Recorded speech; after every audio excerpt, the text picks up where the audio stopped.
Hi అండి, నమస్తే. Welcome back to my channel power of life style. ఈరోజు మనం సోరకాయ హల్వా చేసుకోబోతున్నాము. ముందుగా ఒక మందపాటి ప్యాన్ పెట్టుకుని అందులో 4 to 5 స్పూన్స్ నెయ్యి వేసుకున్నాము. తర్వాత ఒక సోరకాయని బాగా తురుముకోవాలి. నాకు ఇక్కడ సోరకాయ ఎక్కువ ఉంది కాబట్టి నేనైతే వెజిటబుల్ కట్టర్లో చిన్నగా చాప్ చేసుకున్నాను.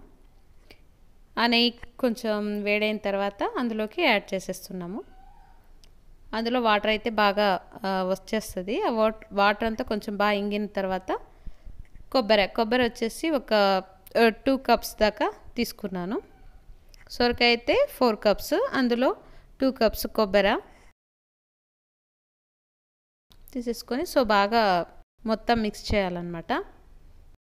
అందులో వాటర్ మొత్తం పోయిన తర్వాత 3 to 4 కప్స్ బెల్లం తురుముని యాడ్ చేసుకోవాలి. తర్వాత అందులో ఉన్న వాటర్ మొత్తం పోయిన తర్వాత మనము నెయ్యిలో వేయించి పెట్టుకున్న డ్రై నట్స్ని చిన్నగా కట్ చేసుకొని అందులో కలిపేసుకుంటే సరిపోతుంది. అంతేనండి, చాలా టేస్టీగా చాలా సూపర్గా ఉంటుంది.